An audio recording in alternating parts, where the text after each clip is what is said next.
Welcome to our deep dive into the world of tinnitus. Do you ever get that feeling like you're just leaving a concert and the music's still playing in your ears? Hours later, it's still there. That's what we call tinnitus. And today, we're going to go way beyond the basics. We really want to give you the tools and the knowledge you need to really take control and manage it. Yeah, and it's important to remember that tinnitus, it's not actually a disease, but it's more of a symptom. It's kind of like a signal, this persistent ringing, buzzing, hissing even, that can just drive you crazy, especially when you're trying to focus, get some sleep. I like that, like a signal. And it's a signal that millions of people actually experience. And it can really impact their sleep, their concentration, their overall well-being. So what causes this, like phantom orchestra, to start playing in our ears? Well, one of the things that we see a lot is exposure to loud noise. And we're not just talking about that one time you went to a concert or stood a little too close to the fireworks. We're talking about the kind of damage that happens over time. Maybe you're using power tools without hearing protection or listening to music at super high volumes for, hours on end. All that adds up. I never really thought about it that way. It's not just those big one-off events, but that gradual buildup over time makes you realize how important protecting your hearing is, even in just everyday situations. Absolutely. And, kind of on that same note of things happening over time, age-related hearing loss is another major contributor to tinnitus. It's just, as we get older, those tiny little hair cells in our inner ear, they naturally start to kind of wear down. And that can lead to both hearing loss and that ringing. So it's almost like our ears are sending us a message, right? About the wear and tear they've experienced. Precisely. And sometimes that message comes through super loud and clear, especially after an ear infection. Even a simple buildup of earwax can mess with that delicate balance in your ear. Right. And that can trigger tinnitus. Okay, so we've got loud noise, we've got age-related changes, ear issues. Are there any other, surprising things that can kind of contribute to tinnitus that people might not know about? Yeah, this one might surprise you. Some medications can actually cause or even make tinnitus worse. Wow. Things like antibiotics, certain diuretics, and even high doses of aspirin. So it's always a good idea to have a chat with your doctor about any potential side effects of medications, especially if you start noticing any changes in your hearing. That's such a good reminder. It's so easy to just take medication without really thinking about the potential side effects. I mean, knowledge is power, right? The more we understand how things can affect our bodies, the better choices we can make. Exactly. And speaking of connections, there's a really strong link between certain chronic health conditions and tinnitus. Things like high blood pressure or diabetes, they can actually damage those tiny blood vessels in the inner ear. And that can contribute to that ringing sensation. So it really seems like tinnitus is often a symptom of something else going on in the body. It's not always a standalone thing. You got it. And that's why, a holistic approach to our health and well-being is so important. And here's one that might surprise you even more.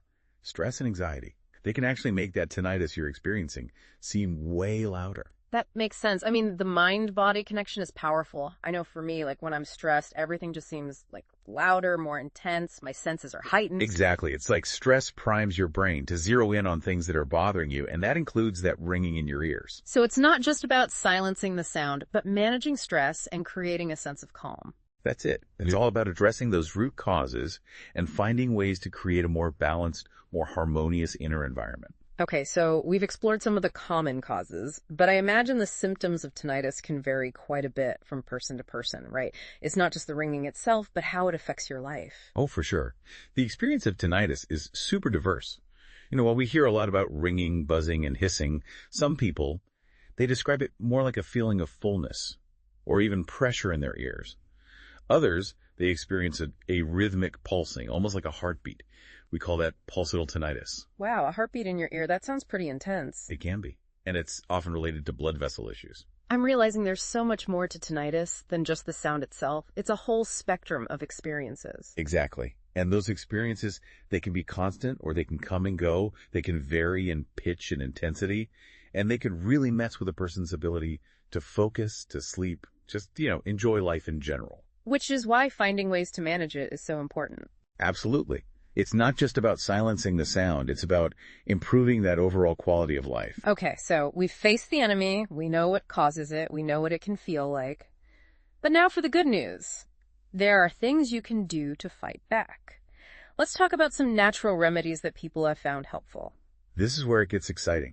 There are a whole bunch of natural approaches that can make a real difference. And before we jump in, I want to emphasize that this isn't about finding like a miracle cure, It's about giving you options, things to try and see what works best for you for your individual experience. Yeah, I love that approach. It's about experimentation, personalization, finding what really works for you and your body and your lifestyle. Exactly. So let's start with one of the simplest and most effective approaches, sound therapy. It's basically using external sounds to help mask or cover up that internal ringing. Sound therapy. I've heard that term before, but to be honest, I'm not really sure what it entails. Can you break it down for us a little? Sure. Think about it this way. When it's super quiet, like at night when you're trying to sleep, that internal ringing, it seems so much louder, right? Yeah. Because there's nothing else to compete with it. Yeah, like your brain is searching for something to listen to, and when it doesn't find any external sounds, it just amplifies those internal ones. Exactly.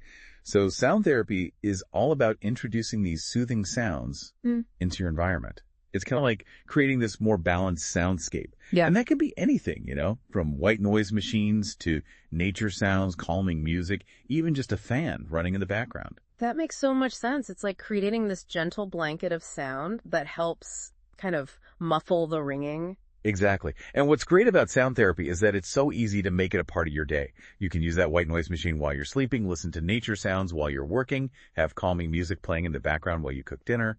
It's really up to you. Okay, starting to get the picture here. But what's the science behind it? How does it actually, reduce our perception of the tinnitus? Well, there are a few things going on. One is what we call habituation. Basically, your brain gets used to those external sounds and starts to kind of tune out that internal ringing. So it's like training your brain to pay less attention to the tinnitus over time. Exactly. And then there's distraction. By giving your brain those pleasant external sounds to focus on, you're kind of taking the spotlight off the tinnitus, making it less noticeable. Almost like tricking your brain into thinking that tinnitus isn't that big of a deal anymore. In a way, yeah. And the cool thing is you can totally customize it. Some people find white noise is the most effective. Others prefer nature sounds or calming music. It's all about finding what works best for you. So it's all about experimenting, right? Finding what clicks for you. I'm already thinking about how I can create a more soothing sound environment at home. That's great to hear. And remember, this isn't just about masking the tinnitus.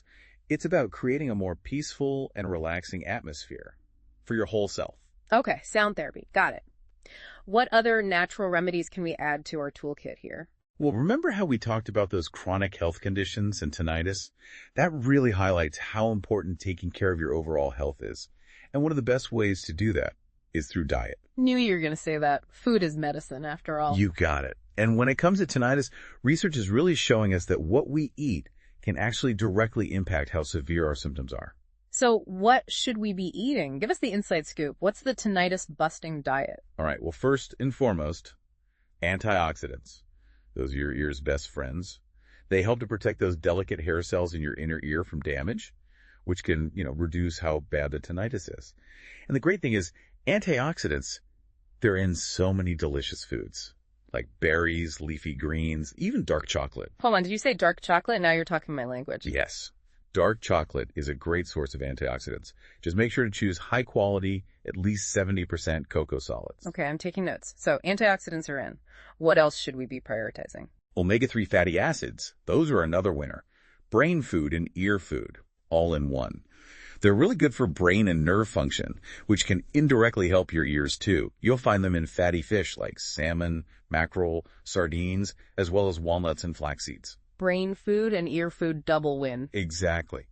And speaking of key nutrients, don't forget magnesium. This mineral can really help with nerve function and blood flow. And those can have a positive impact on tinnitus. Good sources of magnesium are things like spinach, almonds, black beans, even avocado. Okay, this is starting to sound like a pretty delicious and diverse menu. Might have to make a few changes to my shopping list after this. That's the spirit. Even small changes can make a big difference. All right, we've got sound therapy and this tinnitus-busting diet. What other natural approaches can we look into? Well, let's go back to stress for a minute. Remember how we were talking about stress being a major trigger for tinnitus? That's why those relaxation techniques are so important. Makes total sense. I can definitely see how stress would amplify those internal sounds. Yeah, when we're stressed, our bodies, they go into fight or flight mode. Yeah. And our senses go into overdrive. And that just means we're way more likely to notice and be bothered by that ringing in our ears. So it's not just about the sound itself, it's about how we perceive it, how we react to it. You got it. And that's where those relaxation techniques come in. When we calm our nervous systems and reduce stress, we can actually lower our sensitivity to that tinnitus, make it less intrusive. Okay, give us the goods then. What are some specific techniques that people can try? Well, meditation is a big one. It helps you quiet your mind, reduce those stress hormones, and really cultivate a sense of inner peace. Even just a few minutes of meditation every day can make a difference. I hear so much about meditation, but I'll be honest, I've always been a little intimidated to try it. Where do you even begin? You know, it doesn't have to be complicated. Start with just a few minutes each day, focusing on your breath, just observing your thoughts without judgment. There are tons of guided meditations online, apps, all sorts of resources. Start small. Even a few minutes of focused breathing can do wonders. Okay, I'm feeling a little more inspired to give it a try. And speaking of breathing, I found that those deep breathing exercises, they're a game changer when I'm feeling stressed, like hitting the pause button for a few minutes. Absolutely.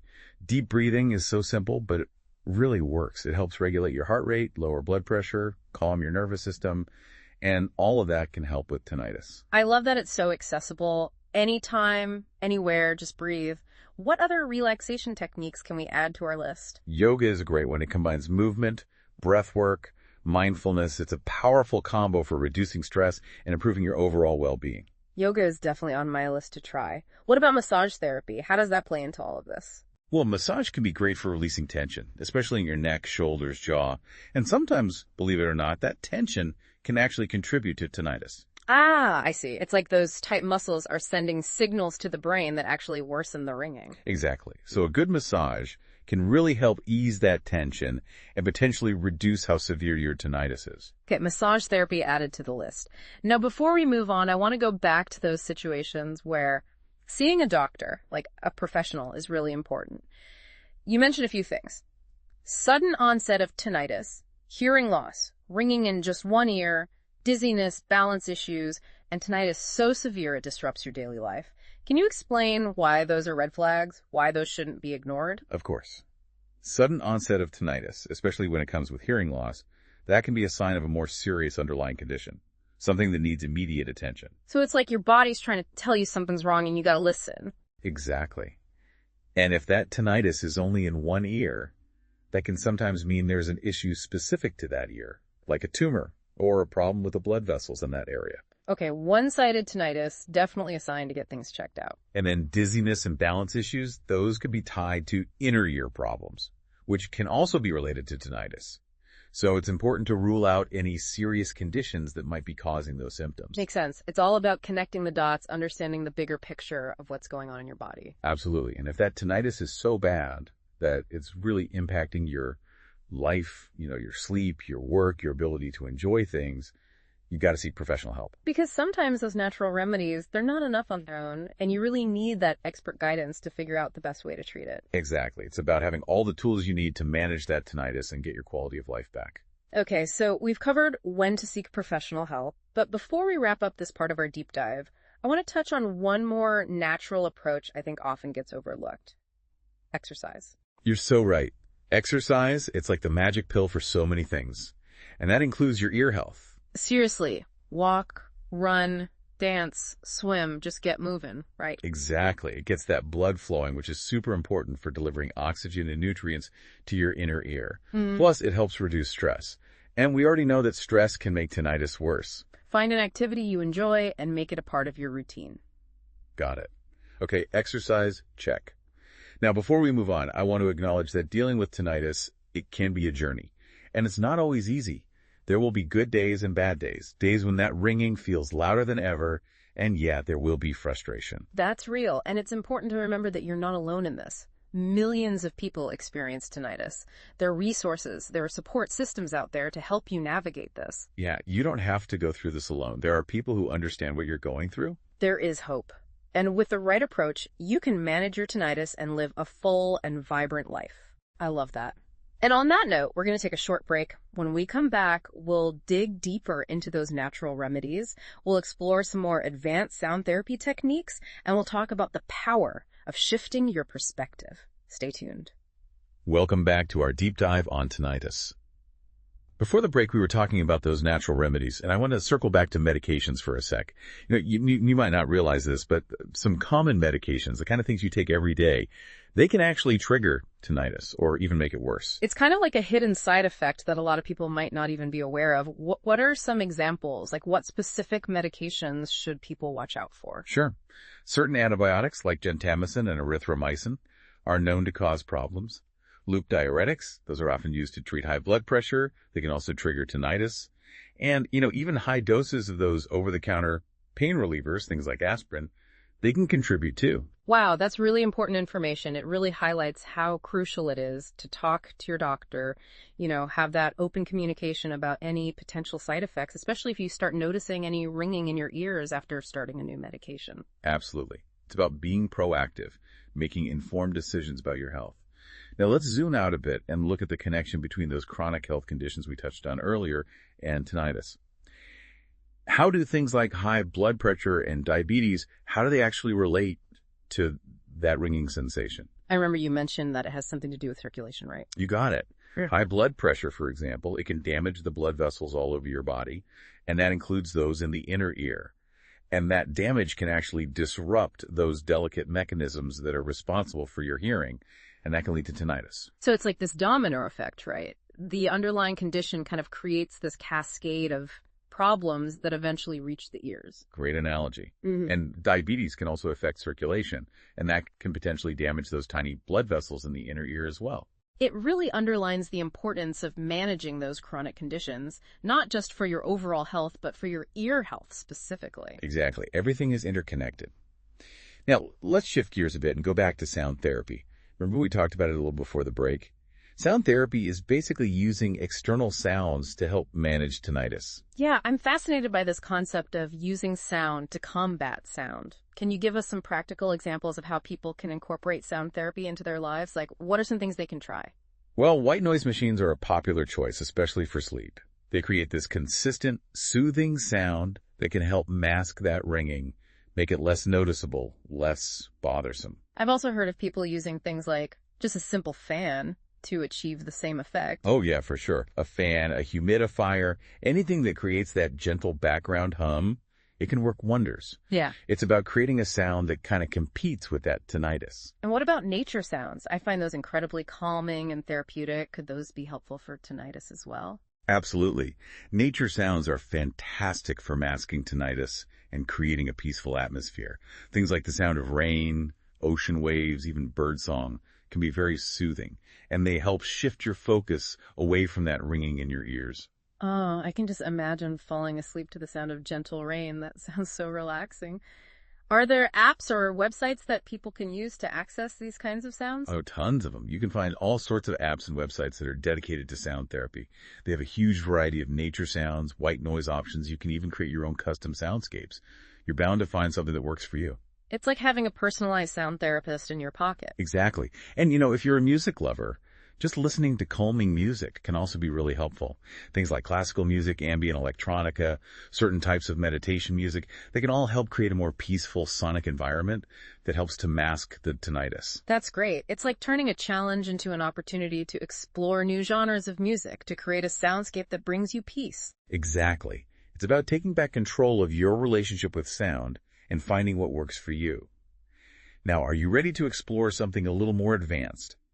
It's called notched sound therapy. Ooh, notched sound therapy. Absolutely. Tell me more. What's so special about this technique?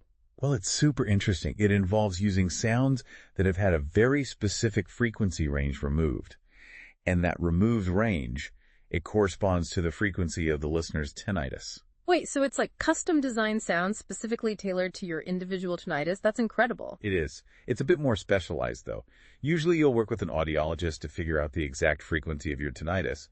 But for some people, it can be really effective at reducing how much they perceive that ringing. Notched sound therapy. I'm definitely adding that to my list of things to research. It sounds like the future of sound therapy. It definitely has a lot of potential. And while we're on the topic of personalized approaches, let's go back to nutrition for a bit. Remember that tinnitus-busting diet we were talking about? You seemed pretty intrigued by the antioxidants. Oh, yeah. Antioxidants are always a hot topic in the health world, and for good reason. They're like these little superheroes protecting our cells from damage. But how do they relate specifically to tinnitus? I'm curious to hear more about that. Well, remember those delicate hair cells in the inner ear we've been talking about? They're absolutely essential for hearing, and they're really vulnerable to damage from things like loud noise, aging, and even certain medications. Right, and that damage can lead to tinnitus. Exactly. And antioxidants, they help to protect those hair cells from damage by neutralizing these things called free radicals. They're these unstable molecules that can cause all sorts of problems in the body. So it's like antioxidants are creating this protective shield around those hair cells, helping them stay healthy and function properly. Love that visual.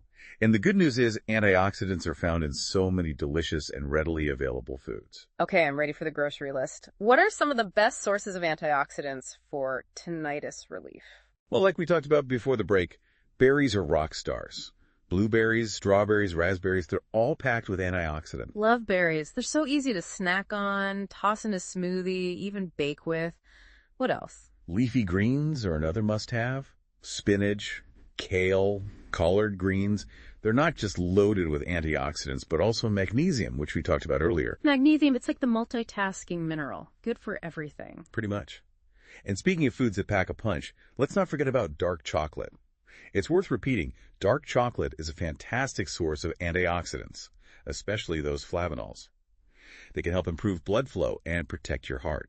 So a little dark chocolate can be good for our ears. I like where this is going. Exactly. It's all about healthy indulgences. Just make sure it's high quality, at least 70% cocoa solids to get the most benefit. Got it. High quality dark chocolate. Check. Now let's talk about those omega-3 fatty acids. They're always getting attention for their brain-boosting power, but how do they actually help with ear health and tinnitus? Well, omega-3s are really important for the health of our nerves, including the auditory nerve. That's the one that carries signals from the inner ear to the brain. So they're basically ensuring that the communication lines between our ears and our brains are functioning properly. Exactly. And research suggests that omega-3s may also have anti-inflammatory effects, which could be helpful for reducing any inflammation in the inner ear. That makes a lot of sense. Inflammation seems to be at the root of so many health problems, so it wouldn't be surprising if it played a role in tinnitus too. Right. And luckily, there are so many tasty ways to get more omega-3s into your diet. All right, give us the rundown. What are some of the best sources? Fatty fish, like salmon, mackerel, sardines, herring. Those are your omega-3 superstars. Try to get at least 2 servings of fatty fish in your diet every week. I'm a big salmon fan, so that works for me. It's so easy to grill, bake, even smoke. Exactly. Yeah. And if you're not a fish person, there are plant-based options too. Things like walnuts, flax seeds, chia seeds. They're all good sources of omega-3s. I love adding chia seeds to my smoothies and overnight oats. They're like little nutritional bombs. Really are. Now, shifting gears a bit, let's talk about those herbal remedies we touched on before. Remember we were talking about ginkgo biloba, garlic, and turmeric. Yes. Herbal remedies always intrigue me. It's amazing how much healing power nature has to offer. But I also know it's important to be cautious and talk to a healthcare professional before incorporating any new herbs into your routine. Absolutely. Herbs can be powerful, and it's essential to use them responsibly and be aware of any potential interactions they might have with medications or any health conditions you already have. Couldn't agree more. So with that in mind, let's talk about ginkgo biloba. I've heard it can help with memory, but what's the connection to tinnitus? How can it help with that? Well, ginkgo biloba is thought to improve blood flow to the brain and the inner ear, which could potentially help reduce that ringing sensation associated with tinnitus. So it's like it's giving those delicate blood vessels a little boost, helping them deliver oxygen and nutrients more effectively. Precisely. And there have been some small studies that suggest ginkgo biloba might be helpful for some types of tinnitus, but we need more research to be sure. Okay, so it's not a guaranteed cure, but it could be something to explore with the guidance of a healthcare professional. Exactly. Now let's move on to garlic. It's another one of those kitchen staples that has some amazing medicinal properties. Garlic, the superhero of the kitchen. Seriously, it seems like there's nothing it can't do. But how does it actually help with tinnitus? I'm curious about that. Well, garlic is a natural anti-inflammatory, so it can help reduce inflammation throughout the body, including in the inner ear. So it's targeting that inflammation that we know can be a contributing factor to tinnitus. Exactly. And some people believe that garlic can also improve blood circulation, which would further benefit your health. Okay, so we've got a double-pronged approach with garlic, fighting inflammation and boosting circulation. I can definitely get behind that. And finally, let's talk about turmeric. It's that golden spice that's been getting so much attention lately for its anti-inflammatory and antioxidant properties. Oh, I love turmeric. I add it to everything. Smoothies, curries, golden milk, you name it. It's incredibly versatile. And when it comes to tinnitus, the active compound in turmeric, curcumin, that's the real star of the show. Okay, so curcumin is the secret weapon. What makes it so special? How does it work its magic? Well, curcumin has been shown to reduce inflammation and oxidative stress all over the body, and that can help protect those delicate structures in the inner ear from damage. So it's like a 2-for-1 deal, anti-inflammatory and antioxidant power, all in one spice. Exactly. We need more research to be sure about turmeric's benefits for tinnitus specifically, but it's definitely a promising natural remedy. I love that. It's about tapping into nature's healing power and finding what works for you. Exactly. And again, it's always a good idea to chat with your doctor before starting any new supplements or making big changes to your diet, just to make sure it's safe and right for you. Sound advice. Now, before we move on, I want to acknowledge that managing tinnitus, it can be tough. There will be days when that ringing feels louder than ever, and there will be moments of frustration. It's all part of the process. You're right. It's about being patient with yourself, accepting those tough moments, and finding healthy ways to cope. And speaking of coping, I'm really interested in exploring this mind-body connection a little bit further. We talked about stress and tinnitus, but I'd love to dive deeper into relaxation techniques and how they can help us manage this condition. That's a great transition. Remember, we were talking about the importance of a holistic approach. Well, relaxation techniques are a big part of that. I'm a firm believer in the mind-body connection.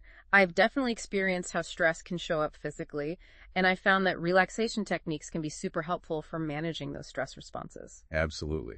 And when it comes to tinnitus, relaxation techniques can be really empowering. They can help you feel more in control. Okay, I'm ready to learn. What are some of the most effective techniques people can try for tinnitus relief? Well, like we mentioned before, meditation can be a game changer. It helps calm your mind, lower those stress hormones, and helps you find a sense of inner peace. Even just a few minutes a day can make a difference. You know, I've heard so much about meditation, but I've always been a little intimidated to try it. Any tips for someone who's just starting out? Don't worry, it doesn't have to be complicated. Yeah. Start small. Just a few minutes a day, focusing on your breath, noticing your thoughts without judgment. There are tons of guided meditations online, apps, all sorts of things to help you get started. Okay, that sounds a little less daunting. I might actually give it a try. Awesome. And remember, consistency is key. Even a little bit each day can add up over time. Speaking of simple but effective techniques, I'm a big fan of deep breathing exercises. Sometimes just a few deep breaths can completely shift my mindset when I'm feeling stressed. Deep breathing is amazing. It helps regulate your heart rate, lower blood pressure, calm your nervous system. All things that can have a positive impact on tinnitus. And you can do it anywhere, anytime. Love that. Exactly. And there are different techniques you can experiment with. One popular one is called box breathing. You inhale for a count of 4, hold your breath for 4, exhale for 4, and hold again for 4. It creates this square pattern with your breath. Box breathing, I like that. I'm going to try that later. Sounds really calming. It's a great one to have in your back pocket. Now let's talk about yoga. It's a fantastic way to combine movement, breath work, and mindfulness. Yoga is definitely on my list to try. I've heard so many good things about it, especially for stress relief. It's incredibly beneficial for both your mind and your body. It helps improve your flexibility, strength, balance, and promotes relaxation and stress reduction. It sounds like the perfect antidote to our modern, crazy busy lives. It really is. And certain yoga poses, like forward bends and inversions, are thought to help improve blood flow to the head and neck, which could be beneficial for tinnitus. Okay, adding yoga to my schedule this week. What about massage therapy? How does that fit into the relaxation and tinnitus relief picture? Massage can be so good for releasing tension, especially in those neck, shoulder, and jaw muscles. And remember how we talked about that tension sometimes contributing to tinnitus? Yeah, like those tight muscles are sending signals to the brain that actually amplify the perception of that ringing. Exactly. So a good massage can really help relieve that tension and potentially reduce the intensity of your tinnitus. It can help you feel more relaxed and balanced overall. Sounds like a win-win. Relaxation and potential tinnitus relief all in one. Exactly. Just make sure you find a qualified massage therapist who understands the connection between muscle tension and tinnitus. Good point. Now, as we wrap up this part of our discussion, I want to touch on one more really important piece of managing tinnitus: the power of your own perception. Absolutely. Our mindset and how we view tinnitus can make a world of difference in how it affects us. There's that saying, what you resist persists, and I think it really applies to tinnitus. The more we fight against it, the stronger it seems to get. So true. And that's where mindfulness comes in. Mindfulness is about paying attention to the present moment without judgment. It can be a really powerful tool for managing tinnitus. So it's about noticing the ringing, but not letting it consume you, not getting caught up in all the stories and anxieties that we tend to build around it. Exactly. It's about acknowledging it's there, but not letting it define your entire experience. That's a powerful shift in perspective. It's about taking back your power, choosing how you respond to this challenge. Absolutely. And when you can approach tinnitus with curiosity and acceptance instead of fear and resistance, you open yourself up to so many new possibilities for healing and well-being. That's beautifully said. It reminds us that we have the power to choose how we relate to our experiences, even those that we might initially see as negative or difficult. Exactly. And when we can approach tinnitus with that sense of openness and curiosity, we open ourselves up to new possibilities for healing and growth. We'll be back in just a bit for the final part of our deep dive. Stay tuned. Welcome back to our final part of this tinnitus deep dive. Right before the break, we were talking about how powerful just shifting your perspective, your mindset can be when it comes to managing tinnitus. I'm really fascinated by this idea. It seems like it could make a real difference. Oh, it can be huge. Remember how we were talking about neuroplasticity, how the brain can actually adapt and change? That's what makes mindfulness so powerful. So it's not necessarily about trying to completely make the ringing go away. It's more about changing how our brains react to it. Exactly. With mindfulness, you can train your brain to basically not pay as much attention to the tinnitus, to see it as less bothersome. It's almost like turning down the volume on some background noise that you've just learned to tune out. That's a great way to think about it. It takes the pressure off of finding that perfect silence, and it's more about creating a more peaceful internal environment, like an inner quiet, even with the ringing. Exactly. And the cool thing about mindfulness is it's not just about tinnitus. It can help you be more present, more aware in all parts of your life. So it's a skill that benefits you, even beyond just dealing with the tinnitus. Absolutely. And speaking of the journey, managing tinnitus, it's an ongoing process. Some days are better than others. There will be days when that ringing feels louder, and there will be times when you get frustrated. Yeah. And that's okay. Just be patient with yourself. That's so important to remember. I think sometimes tinnitus can feel really isolating, but it helps to remember that there are literally millions of people who are going through this same thing. That's right. You're not alone. And there are tons of resources out there to support you. Online communities, support groups. You can even find clinics and audiologists who specialize in tinnitus. Don't be afraid to reach out and connect with others who get it. Yeah, there's no need to suffer in silence. There's help out there. Now, before we wrap up our deep dive completely, I want to leave our listeners with something to think about. Imagine, for a second, that you could completely change your relationship with sound. Instead of seeing tinnitus as this enemy, this thing that needs to be silenced, what if you could learn to kind of embrace it as just a part of your own unique auditory experience? I love that. It's a real shift in perspective. It's moving away from resistance and moving towards acceptance, even curiosity. Exactly. What if you could explore the nuances of your tinnitus, the way it changes in pitch and intensity? Maybe even find moments where it's, not exactly pleasant, but intriguing. It's like turning a challenge into this opportunity for self-discovery. It's realizing that even in the midst of something difficult, there can be moments of wonder. That's a great way to put it. It reminds us that we have a choice in how we relate to our experiences, even the ones that might seem negative or challenging at first. Absolutely. And when you approach tinnitus with that sense of openness, with curiosity, you open yourself up to new possibilities for healing and growth. Beautifully said. Well, that brings us to the end of our deep dive into the world of tinnitus. We hope that this exploration has given you a better understanding of this complex condition, and hopefully you feel more empowered and you have some new tools and strategies to help you on your journey. It's been a pleasure sharing this time with you. Remember, knowledge is power. The more we understand about tinnitus, the better we can manage it and live those full and vibrant lives we were talking about. And don't forget how resilient you are. Your brain is amazing. It can heal and adapt. Never underestimate that. Thank you for joining us on this deep dive. Until next time, stay curious, keep learning, and keep exploring new ways to improve your well-being.